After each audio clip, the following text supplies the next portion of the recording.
Hello दोस्तों, स्वागत है आपका हमारे चैनल यूपी एग्ज़ाम क्विज़र में। दोस्तों, आज की वीडियो में हम 14 अक्टूबर से संबंधित उत्तर प्रदेश के सभी एग्ज़ाम्स के लिए मोस्ट इंपॉर्टेंट करंट अफेयर के क्वेश्चंस को डिस्कस करेंगे और हर एक क्वेश्चन से रिलेटेड आपको फैक्ट भी बताएंगे। और वीडियो के अंत में हम आपसे एक क्वेश्चन भी पूछेंगे जिसका जवाब आपको कमेंट बॉक्स में देना है। और अगर आपको इसकी PDF डाउनलोड करनी है तो इसकी PDF आप हमारे टेलीग्राम ग्रुप से डाउनलोड कर सकते हैं। टेलीग्राम ग्रुप की लिंक आपको इस वीडियो के डिस्क्रिप्शन में मिल जाएगी। तो चलिए शुरू करते हैं। वीडियो स्टार्ट करने से पहले हम उत्तर प्रदेश के जिलों के लिए जो ODOP के तहत उत्पाद चुने गए हैं उनको रिवाइज करते हैं। तो लखनऊ के लिए ODOP के तौर पर किसे चुना गया? तो चिकनकारी एवं जरी जरदोजी को। महाराजगंज के लिए फर्नीचर को। मेरठ के लिए खेल की सामग्री, महोबा में गोरा पत्थर को। मिर्जापुर में कालीन एवं मेटल उद्योग को। मैनपुरी से तारकशी कला को। मुरादाबाद में धातु शिल्प को जो है ODOP के तौर पर चुना गया है। मथुरा की अगर हम बात करें तो सैनिटरी फिटिंग एवं ठाकुर जी की पोशाक और श्रृंगार मूर्ति एवं कंठी माला। तो ये क्या है? ये है मथुरा का एक जिला एक उत्पाद। आगे देखते हैं, मुजफ्फरनगर की बात करें तो गुड़, ये जो है मुजफ्फरनगर के लिए चुना गया। मऊ के लिए वस्त्र उत्पाद। पीलीभीत के लिए बांसुरी एवं लकड़ी के उत्पाद। प्रतापगढ़ में खाद्य प्रसंस्करण, आंवला जो है ये प्रतापगढ़ का एक जिला एक उत्पाद है।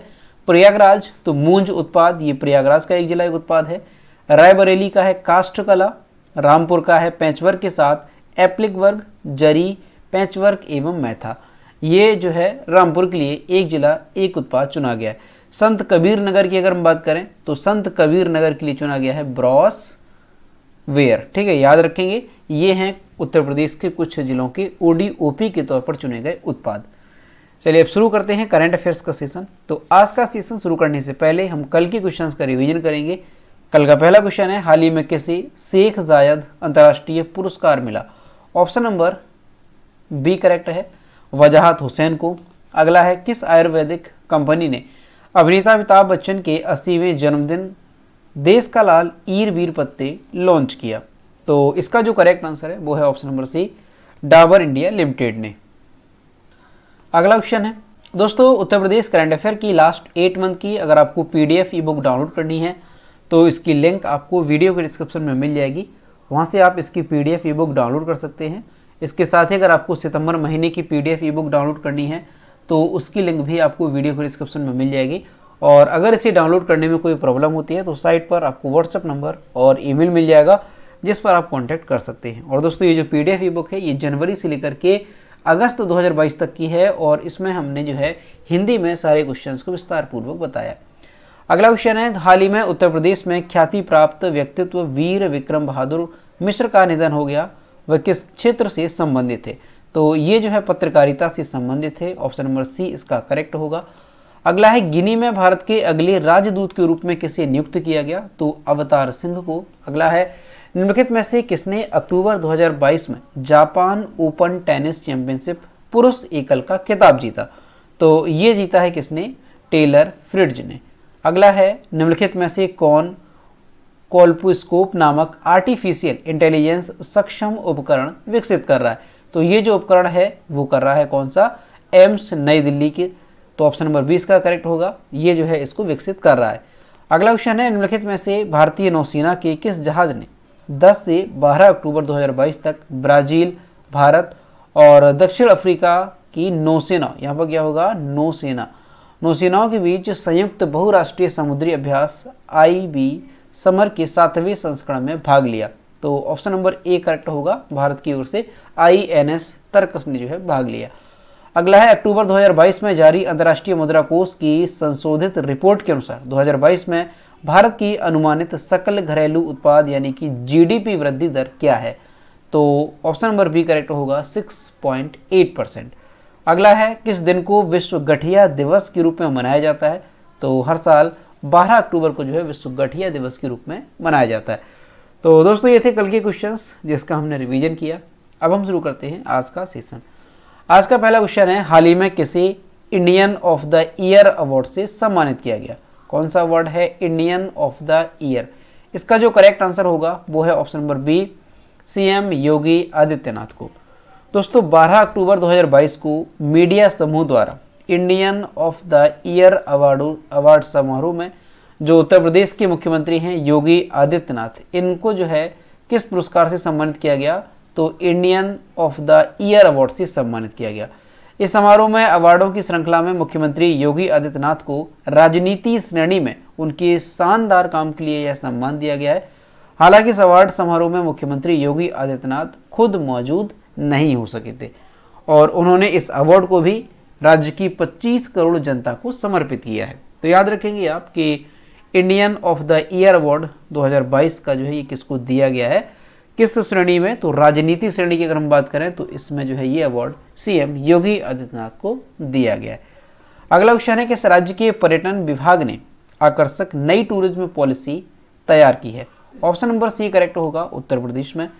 दोस्तों 12 अक्टूबर 2022 को उत्तर प्रदेश के पर्यटन विभाग के जो प्रमुख सचिव हैं मुकेश मेश्राम, तो इन्होंने बताया कि राज्य में पर्यटन को बढ़ावा देने के लिए मुख्यमंत्री योगी आदित्यनाथ के निर्देश पर राज्य के पर्यटन विभाग ने आकर्षक नई टूरिज्म पॉलिसी तैयार की है। अब ये जो नई आकर्षक टूरिज्म पॉलिसी है तो ये क्या है, तो इस पॉलिसी में राज्य को वैवाहिक पर्यटन के डेस्टिनेशन के रूप में विकसित करने की भी योजना है। यानी कि राज्य की टूरिस्ट डेस्टिनेशन अब शादी को भी यादगार बनाएंगे।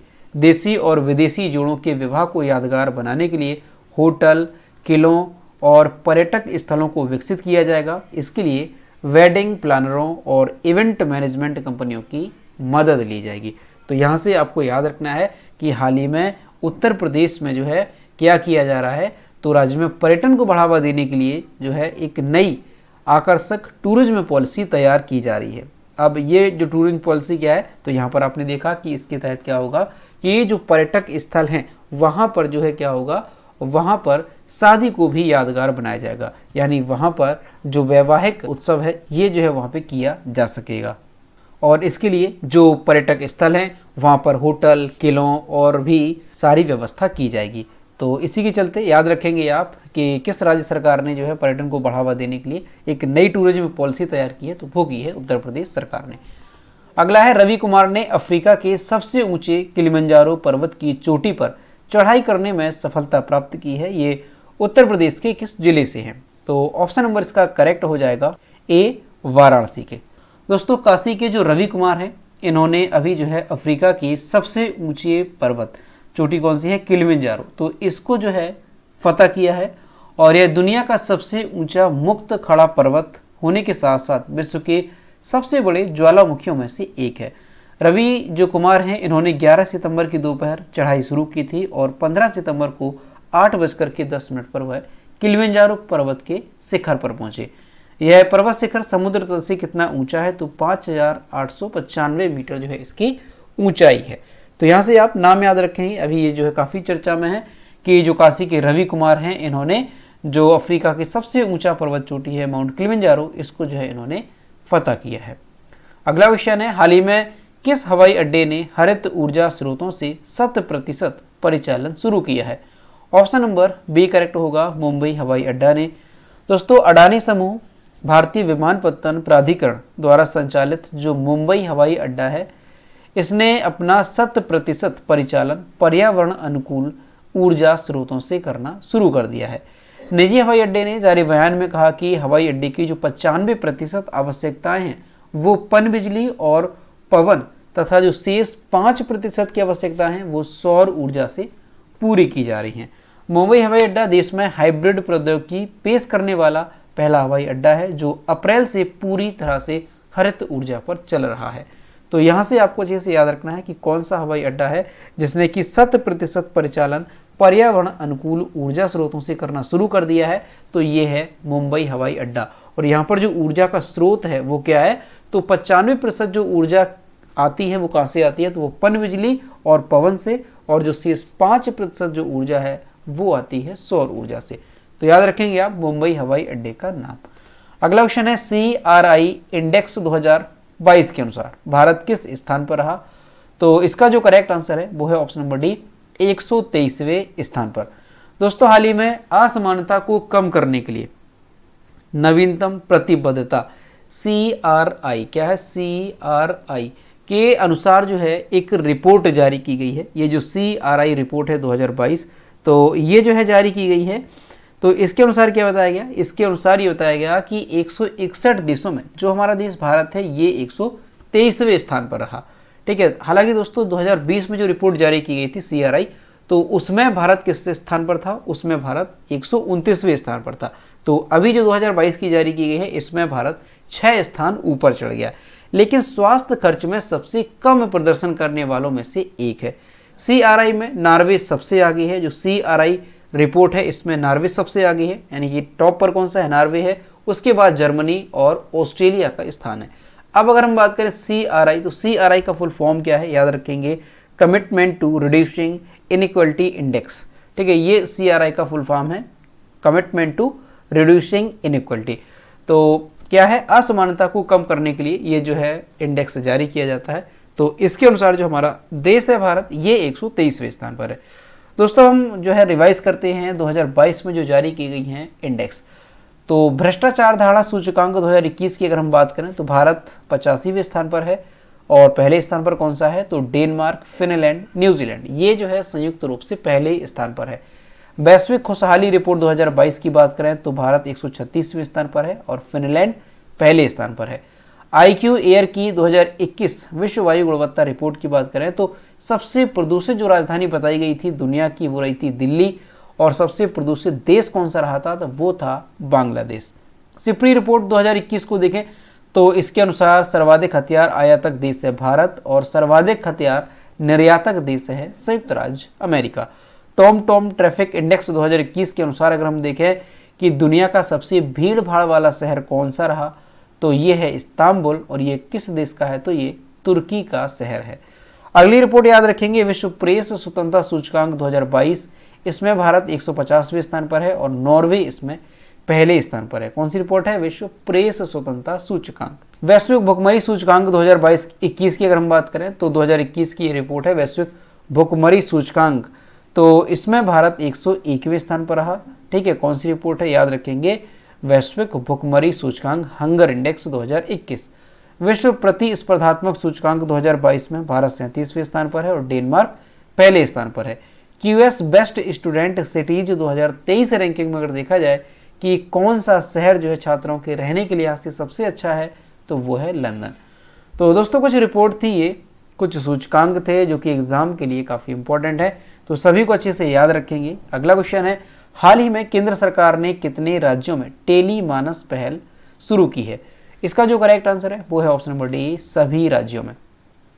विश्व मानसिक स्वास्थ्य दिवस कब होता है? 10 अक्टूबर को। तो विश्व मानसिक स्वास्थ्य दिवस के अवसर पर केंद्र सरकार ने टेली मानस पहल की शुरुआत की है। अब ये जो टेली मानस पहल है ये है क्या? तो मानसिक स्वास्थ्य सेवाओं को लोगों तक पहुंचाने के लिए जल्द ही देश के प्रत्येक राज्य में एक टेली मानस केंद्र शुरू होगा, जहां पर 24 घंटे चिकित्सा सेवाएं उपलब्ध होंगी। ये जो पहल है ये केंद्रीय स्वास्थ्य और परिवार कल्याण मंत्रालय द्वारा शुरू की गई है। इसका उद्देश्य क्या है? तो पूरे भारत में मानसिक स्वास्थ्य सेवा तक पहुंच बढ़ाना इसका उद्देश्य है। ठीक, तो याद रखेंगे आप, टेली मानस पहल क्या है? तो इसका उद्देश्य यही है कि पूरे भारत में जो मानसिक स्वास्थ्य सेवाएं हैं उनको जो है उनकी पहुंच जो है लोगों तक बढ़ाई जा सके। ठीक है, शुरू कब किया गया? तो विश्व मानसिक स्वास्थ्य दिवस पर इसको जो है शुरू किया गया है। और अगर आपसे ये पूछा जाए कि कौन सा मंत्रालय जो है इसको शुरू कर रहा है, तो केंद्रीय स्वास्थ्य और परिवार कल्याण मंत्रालय द्वारा इसको शुरू किया गया है। अगला क्वेश्चन है, भारत ने किस देश के साथ वैक्सीन एक्शन प्रोग्राम को वर्ष 2027 तक बढ़ा दिया है? ऑप्शन नंबर बी करेक्ट होगा, संयुक्त राज्य अमेरिका के साथ। भारत सरकार ने वर्ष 2027 तक Indo US vaccine action programme को बढ़ा दिया है।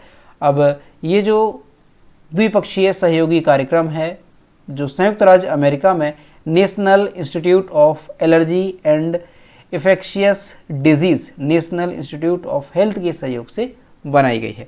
तो यहाँ से याद रखेंगे आप कि भारत सरकार जो है किस देश के साथ जो वैक्सीन एक्शन प्रोग्राम था उसको बढ़ा दिया है। तो संयुक्त राज्य अमेरिका के साथ जो द्विपक्षीय सहयोगी कार्यक्रम था Indo US vaccine action programme, इसको जो है साल 2027 तक बढ़ा दिया गया है। अगला क्वेश्चन है, वंदे भारत आधारित माल ढुलाई सेवा किट रूट पर किस रूट पर जो है शुरू की जा रही है? ऑप्शन नंबर इसका करेक्ट हो जाएगा सी, दिल्ली से मुंबई के बीच। भारतीय रेलवे सुपरफास्ट पार्सल सेवाएं शुरू करने की योजना बना रहा है। वंदे भारत प्लेटफॉर्म पर बने नए फ्रेट EMU रोलिंग स्टॉक के जरिए इनकी योजना बनाई जा रही है और इसका पहला रेक जल्द ही पेश किए जाने की संभावना है। और जो पहली जो ट्रेन चलेगी मालगाड़ी वो कहाँ से कहाँ तक चलेगी, तो पहली जो रेलवे है वो दिल्ली NCR क्षेत्र और मुंबई क्षेत्र के बीच शुरू करने की योजना बना रहा है। तो यहाँ से आपको क्या याद रखना है कि जो वंदे भारत है, वंदे भारत की जो ट्रेनें हैं वो जो है एक मालगाड़ी को शुरू करने की योजना बना रही है, पार्सल सेवा शुरू करने के लिए। और ये जो पहला रूट होगा, जो पहली ट्रेन होगी, मालगाड़ी होगी, वो किस रूट पर चलेगी, तो दिल्ली NCR क्षेत्र और मुंबई क्षेत्र के बीच जो है इसको शुरू किया जाएगा। अगला क्वेश्चन है, देश के नागरिकों को armed force battle casualties welfare fund में योगदान के लिए कौन सी वेबसाइट लॉन्च की जाएगी, तो ऑप्शन नंबर इसका डी करेक्ट होगा, मां भारती के सपूत। दोस्तों, केंद्रीय रक्षा मंत्री राजनाथ सिंह ने एक वेबसाइट जो है कौन सी है, मां भारती के सपूत, तो इस वेबसाइट को जो है लॉन्च किया जाएगा। अब ये जो वेबसाइट है ये क्या है, इसके माध्यम से क्या होगा, तो जो देश के नागरिक हैं वो जो है इस वेबसाइट के माध्यम से सशस्त्र बलों के युद्ध हताहत कल्याण कोष में योगदान करने की सक्षम बनाएगी ये वेबसाइट। ठीक है, इस वेबसाइट के माध्यम से जो नागरिक है वो क्या करेंगे, वो जो है योगदान करेंगे। किस लिए, तो सशस्त्र बलों की जो युद्ध हताहत कल्याण कोष है उसमें ये योगदान करेंगे। दोस्तों, यहाँ से एक बात ये भी ध्यान रखेगी, जो अभिनेता हैं अमिताभ बच्चन, उनको जो है इसका गुडविल एम्बेसडर बनाया गया है। ठीक, याद रखेंगे। और क्या है, मां भारती के सपूत नाम से वेबसाइट है, इसके माध्यम से क्या होगा, तो इसके माध्यम से जो देश के नागरिक हैं वो जो है कुछ दान करेंगे, योगदान करेंगे अपना, ताकि जो सशस्त्र बल जो युद्ध होते हैं उसमें जो भी सैनिक है अगर वो शहीद होता है तो उसके परिजनों को जो है इसी कोष से जो धनराशि है सहायता दी जाए, या इसके अलावा जो सैनिक हैं उनको कोई भी अगर चोट पहुंचती है तो उसका जो काम है वो इस कोष के माध्यम से किया जाए। तो इसमें योगदान करने के लिए जो है इस वेबसाइट को लॉन्च किया गया। अगला क्वेश्चन है, हाल ही में किस राज्य सरकार ने स्कूली बच्चों के लिए फुटबॉल फॉर ऑल पहल शुरू की है, ऑप्शन नंबर ए करेक्ट होगा, ओडिशा सरकार ने। हाल ही में ओडिशा के मुख्यमंत्री नवीन पटनायक ने राज्य में स्कूली बच्चों के बीच फुटबॉल को बढ़ावा देने के लिए फुटबॉल फॉर ऑल यानी कि फुटबॉल सभी के लिए ये जो है पहल शुरू की है। फीफा द्वारा प्रायोजित इस कार्यक्रम के तहत राज्य सरकार के IIT और KISS संस्थानों के सहयोग से लगभग 2000 स्कूलों के बच्चों के बीच कम से कम 43,000 फुटबॉल का वितरण करेगी। तो यहाँ से याद रखेंगे, फुटबॉल फॉर ऑल जो पहल है ये किस राज्य सरकार ने शुरू की है, तो ये ओडिशा सरकार ने शुरू की है। उद्देश्य क्या है, तो उद्देश्य इसका यही है कि राज्य में जो स्कूली बच्चे हैं उनके बीच में जो है फुटबॉल को बढ़ावा दिया जा सके। तो याद रखेंगे, फुटबॉल फॉर ऑल ओडिशा सरकार की एक पहल है। तो दोस्तों, ये थे 14 अक्टूबर से संबंधित उत्तर प्रदेश के सभी एग्जाम्स के लिए मोस्ट इंपॉर्टेंट करंट अफेयर के क्वेश्चन जो कि हमने डिस्कस किए। अब हम देखते हैं कल की वीडियो को क्वेश्चन जो हमने आपसे पूछा था। तो ये है कल की वीडियो को क्वेश्चन कि हाल ही में हिमकैड नाम की जो एक नई योजना शुरू की गई है ये किस राज्य सरकार ने शुरू की है, ऑप्शन नंबर ए करेक्ट था, हिमाचल प्रदेश। और लगभग सभी स्टूडेंट्स ने इसके सही जवाब किए। और मैं आपसे हर रोज़ कहता हूँ कि जो भी क्वेश्चन आपसे पूछा जाए तो सभी लोग क्वेश्चन का आंसर जरूर किया करो। ये है आज का क्वेश्चन, हाल ही में देश के अगली चीफ जस्टिस के रूप में किसे नियुक्त किया गया। इसका जो भी करेक्ट आंसर है वो आपको कमेंट बॉक्स में बताना है। और दोस्तों, सभी लोग क्वेश्चन का आंसर जरूर किया करो। तो दोस्तों, आज का वीडियो कैसा लगा, अगर वीडियो पसंद आया है तो इसे लाइक करें, अपने दोस्तों के साथ शेयर करें। और अगर चैनल पर पहली बार आए हैं तो हमारे चैनल को सब्सक्राइब करना ना भूलें। साथ ही बेल आइकन को भी प्रेस करें ताकि टाइम टू टाइम नोटिफिकेशन आप तक पहुंचता रहे। तो मिलते हैं नेक्स्ट वीडियो में। Thank you.